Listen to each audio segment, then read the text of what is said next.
Hi, my name is Kelvin Chang. I've been 22 years in the banking industry.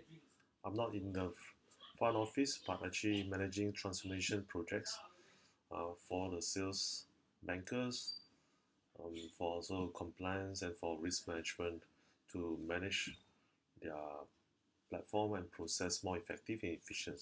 Basically, I would say more on project management, program management. In the past 22 years, I've been actually blessed, I would say, because I was actually laid off two times. Early 30s, when I actually have been in the banking industry for 12 years, I was actually asked to go. Yeah, I mean, it was actually during the financial crisis. During the times, I don't know what to do, and I was not financially prepared for that. I think the current COVID-19 has reinforced the importance of job insecurity is really a reality, and we should actually take good, beware and mindful about that. And in the recent news, I would say that there's a news from Statistics Star. Global workforce could lose actually 3.4 trillion in income this year. So it's really a reality. And as I mentioned, the second layoff is actually 5 years intervals from my last layoff.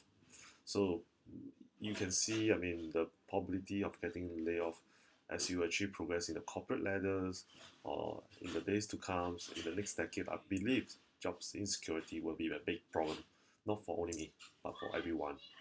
That actually translates into financial insecurity. You in the 2015 Manulife done a survey, and 44% find that actually, or they actually highlight that financial security is actually top of their concern. Beside, financial freedoms and there's rising healthcare. So for if just I ask myself questions in my second layoff, right? I have a redundancy package, and I don't know what to do with my this big amount of money. And I ask myself, if for medical in the medical fields, if you have problems, you go to a doctor to actually to check your physical health problems and give you a medicine that actually you can recover. But if you have financial problem, who do you go to? Do you go to your bankers or financial advisor? Can they really help you? I believe you know the answer, right? If bankers and financial advisor cannot help you, how about robo advisor?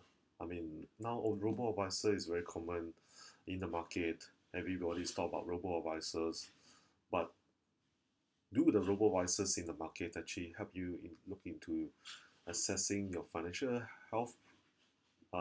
Do a financial health check first, then actually map out a financial plan for you, and actually guide you through how do you achieve following your financial plan and help you to follow through and meet your financial objective. I believe that most of the robo advisors is focusing much on investment rather than looking into the entire life cycle of financial planning at all. So whether it's a Wealthfront in US or Stashaway in Singapore, Bamboo in Hong Kong, most of the robo-advisor actually focusing on investment, not so much on the entire life cycle of financial planning to actually achieve your objective, or I will call it financial goals. So then take a step back right now, if we collectively just reflections, right? In the current century, wise, as the economy grow faster as our rising affluency, actually all of a sudden you lost your job, and this will be devastated to people's, man on the street or to most of us, and that actually translate to financial problem, and financial problem will leads to what? Mental health. You're financially stressed out. You actually worry about feeding your family, even feeding yourself, and even if worse, you actually hold a high position, all of a sudden you actually lost your job and you become without authorities, and you have a very high maintenance lifestyle. That actually translates into a lot of mental problems and leads to mental health, and eventually the distress levels in your mental mind frame, you will lead to your physical health. So you see the trigger point and the key problem pain points is actually all about financial health. If you manage your financial health, obviously you have a good mental health or physical health. That is actually the holistic about uh, uh, your whole health condition.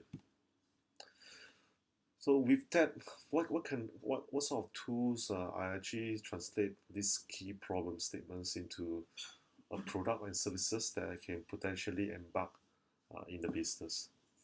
So I envisions a product, maybe I will call it a NextGen Robo Advisor. So what's the NextGen Robo Advisor should focus on? It should focus on providing a holistic, unbiased, goal-based financial advisor for our customer life journey. As I mentioned, I mean, if you actually take note what I mentioned just now, some of the keywords are so we should perform a financial health check. From there, from the health check, we should map up a financial plan for you, and eventually have a financial coach to actually to help you to religiously follow the financial plan to achieve your financial goals. It's just like your physical fitness training plan. Yeah.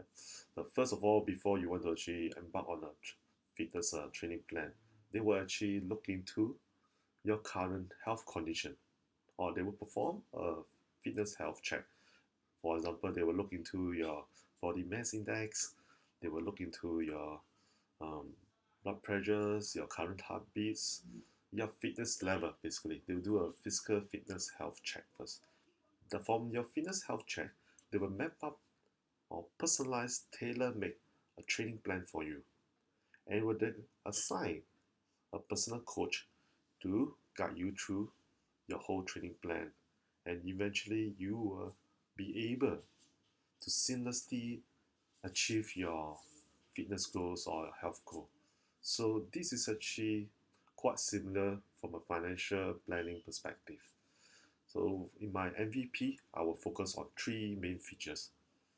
This next gen robo advisor will generate a financial health check report for you, will craft out a financial plan for you, and you have a financial coach, a virtual financial coach, to actually to remind you, to engage you day to day, week by week, and month by month to make sure that you follow the financial plan religiously and to achieve your financial goals.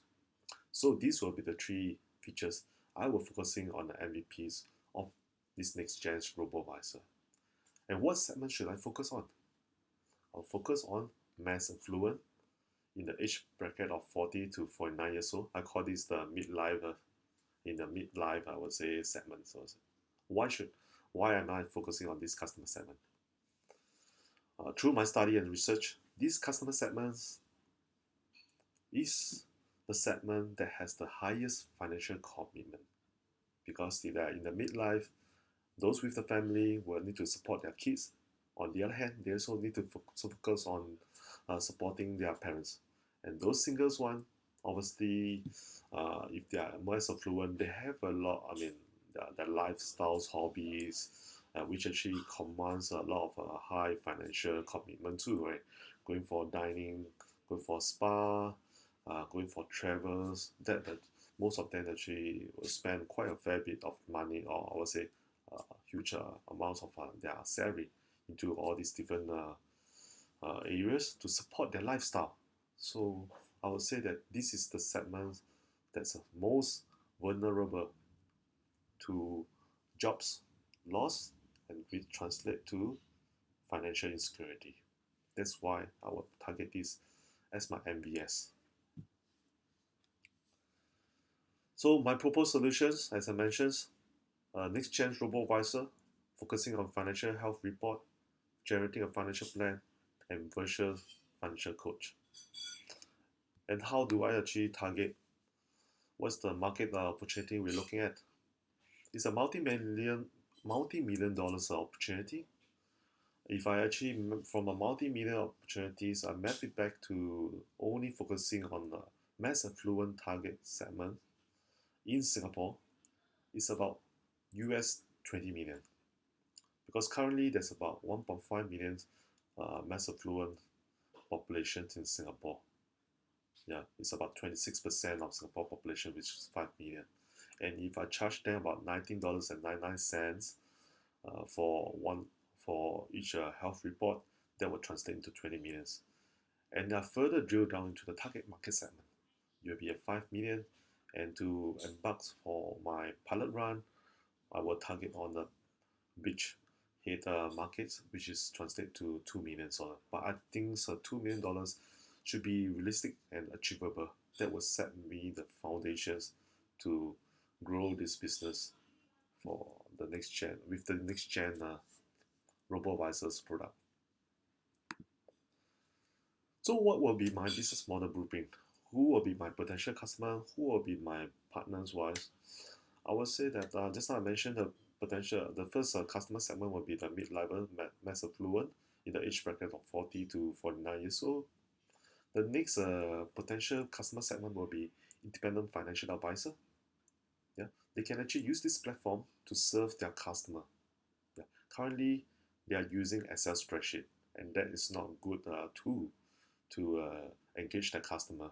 We have the virtual financial coach, which they actually constantly engage their customer. That is one of the features I believe that they will be incentivized to use this platform. So financial advisor, we can actually charge them for using this platform uh, with a subscription fee.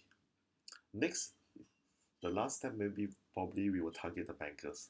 If we find some of the banking products actually resonance or be suitable for our customer, we will actually tie up with the bankers to uh, refer them our customer, and we in the end will get a referral fee. That's another revenue channel we should look at. Yeah. As for the partners, most of them will be non-profit, I would say, association, like the financial planning association. We will actually market to them that this tool can help their financial planner, yeah, and how to use that for financial planning. That this is the value we deliver to the association.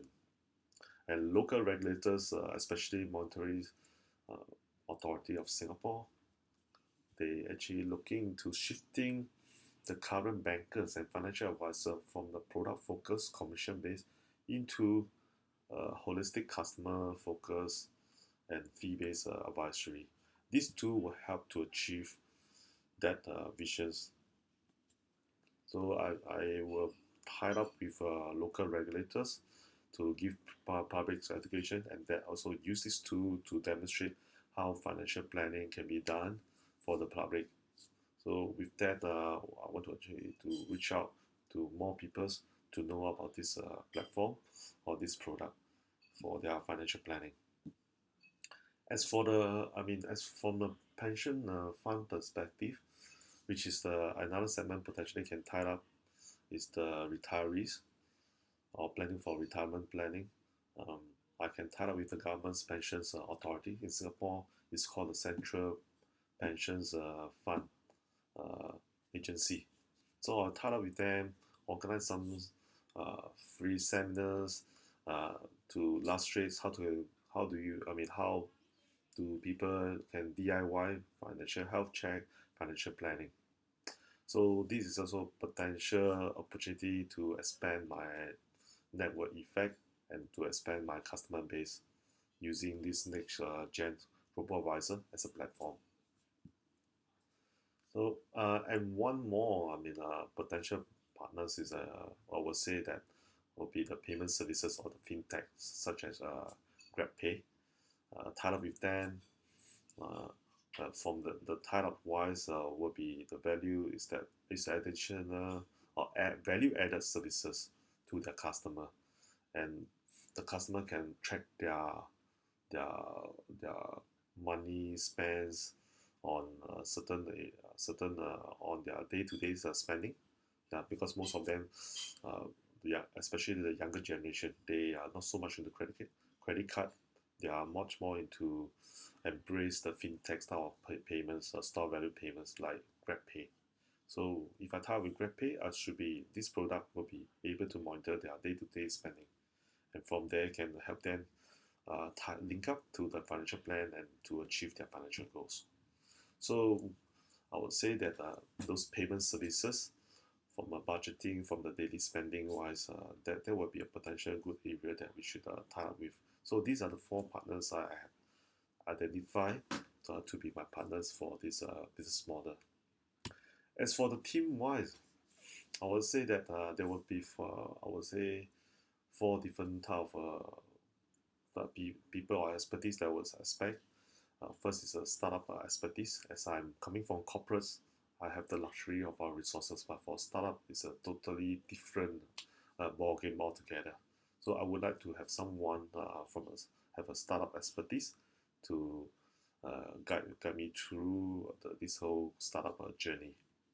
Obviously, financial practitioner, marketing and brand to reach out to, well, the entire total markets and also the branding wise, and also on the analytics developers, and also technology advisor to actually to design the architecture, so that in future we can easily scalable into the AI area, because as we got more data, customer data, we can actually use AI to predict or to come up with a more predictive, effective financial plan for the customer based on their customer profile and based on their financial goals.